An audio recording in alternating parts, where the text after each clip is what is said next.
tenemos con nosotros a Agapito Maestre, filósofo, y podríamos decir con todas las letras demócrata, y vamos a hablar de valores democráticos. Nos va a hablar Agapito Maestre. Es una persona con una bibliografía y una trayectoria, pues que, bueno, quien no le conozca que vaya a Salamanca, ¿no? Y yo he recordado mucho cuando iba pensando en tu entrevista, en tu título, El vértigo de la democracia, ¿no?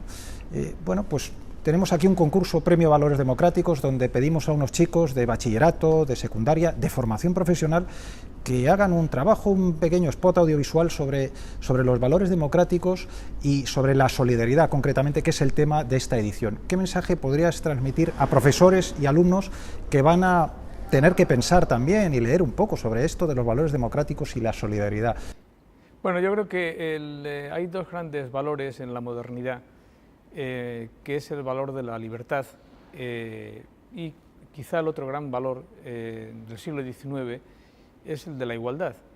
Sin esos dos valores, sin esos dos conceptos, sin esas dos nociones, pues es difícil construir una vida democrática.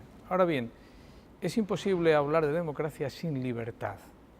¿Eso qué significa? La democracia de los antiguos pues era una democracia donde todos participaban, todos tomaban decisiones conjuntamente, pero claro, era una democracia donde el número era lo de menos. Lo importante, bueno, no era lo de menos, era lo más importante. Mientras que en nuestra época el otro gran concepto, la gran democracia, es la democracia representativa. Es decir, que nosotros votamos y le delegamos nuestro voto en un representante. Yo creo que eso son lo primero que hay que distinguir. Un joven que reflexione sobre qué sea la democracia, lo primero es que reflexione sobre el concepto de libertad. En segundo lugar, sobre el concepto de igualdad. El concepto de igualdad es un concepto que tiene también una prosapia muy cristiana, como el de libertad. Igual que los antiguos no tenían problemas con la libertad, no era un problema, para nosotros sí es un problema, porque si alguien nos la coarta, pues es un problema la libertad. Entonces, la democracia, para que me entiendan, la cosa es muy facilita. Democracia de los antiguos, democracia participativa. Todos participamos en la construcción de un bien común o de bienes en común. Y además no tenemos representantes, nos representamos a nosotros mismos.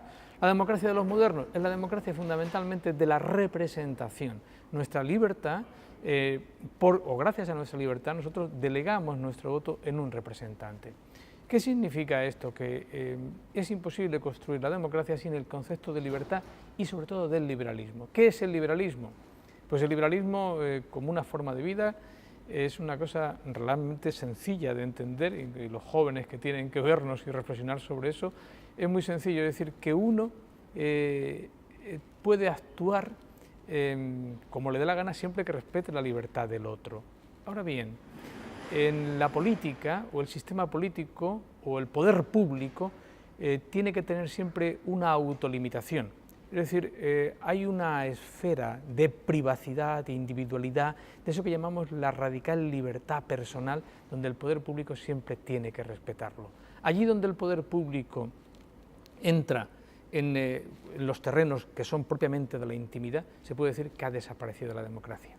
Y el otro concepto, el de solidaridad, que es un concepto que viene de la idea cristiana de fraternidad, que naturalmente es en la época de la Revolución Francesa, que nada tiene de democrático, lo que se hace es secularizar el concepto de fraternidad. El concepto de fraternidad en la cultura judeocristiana pues es muy sencillo, es decir, todos aquellos que, en fin, somos hermanos, creen porque venimos de un mismo Dios, entonces Dios nos trata a todos del mismo modo. Entonces, bueno, ahí viene un concepto de igualdad, somos todos iguales ante Dios porque todos somos hermanos. En último término, yo diría que alguien que quiera ser demócrata, lo primero que tiene que hacer es desacralizar la palabra democracia a todo, porque eso más bien hay ámbitos de la vida donde no se puede ser democrático, porque la democracia entendido como la regla de las mayorías, la democracia entendida como un método para seleccionar élites, bueno, pues me parece bien, pero claro, imagínense o imaginemos que estamos en un departamento pues de bioquímica y en ese departamento tenemos que decidir sobre qué se investiga en el próximo lustro y dejamos que participen en algo que es muy técnico, pues que participen en esa votación, pues en fin, la señora de la limpieza, el bedel del departamento, en fin, todas aquellas personas que trabajan dentro del departamento, pero que en realidad no tienen, en fin, conocimiento sobre la materia. Pues claro, nos encontraríamos que si hay que votar sobre algo que desconocemos, pues bueno, corremos el grave riesgo, peligro de que salga cualquier cosa irracional, porque con tal de que tengan la mitad de votos más uno, pues ya han ganado. Dicho de otro modo, hay un pensador español, Ortega, que criticó ese concepto de democracia, como le llamó democracia morbosa, es decir, donde todo el mundo tenía que votar a todas horas sobre todos los temas. Eso no es la democracia, evidentemente. Por eso digo que yo dejaría 3 retazos. El primero, la democracia en el mundo antiguo era una ciudad pequeña, era la polis pequeña, era una democracia participativa. Todos participábamos y decidíamos en torno a cuestiones en común. La democracia moderna es una democracia representativa, o sea, nosotros le damos a alguien nuestro voto, nos representa, ¿no? Esos son los 2 primeros conceptos. Segundo gran concepto, hay también una democracia en el mundo moderno que diríamos que tiene que compaginar el valor de la libertad con el valor de la igualdad. Todos somos libres, pero no todos somos iguales ante la ley, pero solo ante la ley. Por eso el concepto de igualdad exagerado puede llevarnos a las mayores barbaridades.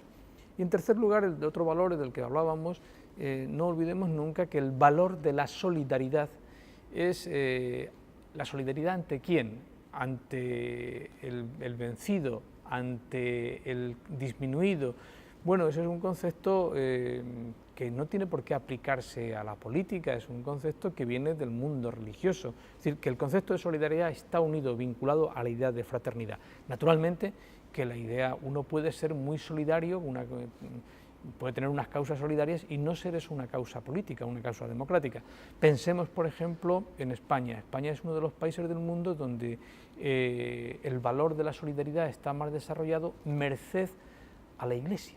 Es decir, hoy si uno va al tercer mundo, al cuarto mundo, al quinto mundo, siempre se va a encontrar una monjita o un cura que da su vida por aquella gente, ¿no? Eso nosotros en este sentido, cuando se ha desarrollado en los años 70 esa cultura de las ONGs, organizaciones no gubernamentales, que desgraciadamente muchas veces son todas ellas gubernamentales, no nos dábamos cuenta que la solidaridad en España, si se mide por el grado de fraternidad, de entrega al otro, al vencido, al callado, que nada tiene que ver con en este caso, con un sistema, con un método de vida política, con un método, porque al fin y al cabo la democracia es un método para seleccionar élites o, por el contrario, una forma de vida. Como forma de vida hay que tener mucho cuidado. Y finalmente, si alguien quiere evaluar un sistema, el grado de calidad democrática de un sistema, tiene que pensar siempre en su contrario bárbaro. ¿Qué es su contrario bárbaro? Es imposible estudiar hoy la democracia en el mundo si no estudiamos su contrario, que es el totalitarismo. ¿Qué es el totalitarismo? Pues un sistema donde nos dice el poder qué es el saber y qué es el derecho. Sistemas políticos donde el poder se identifica con la sabiduría o con el conocimiento y eso se identifica con el derecho son sistemas totalitarios. ¿Qué quiero decir con esto? La democracia, la calidad de una democracia se medirá siempre por la diferencia, el poder que funcione por un lado, el poder político, por otro lado que funcione el derecho, el mundo de la justicia, el mundo de la jurisprudencia y por otro lado que funcione el mundo de la ciencia, el saber. Cuando desde el poder se quiere decir lo que tenemos que investigar y que además se legitime jurídicamente, eso es un sistema totalitario. Agapito, toda una lección. Estoy seguro de que va a ser muy interesante para profesores y alumnos escuchar estas palabras. Pues un placer tenerte con nosotros. Muchísimas gracias a vosotros.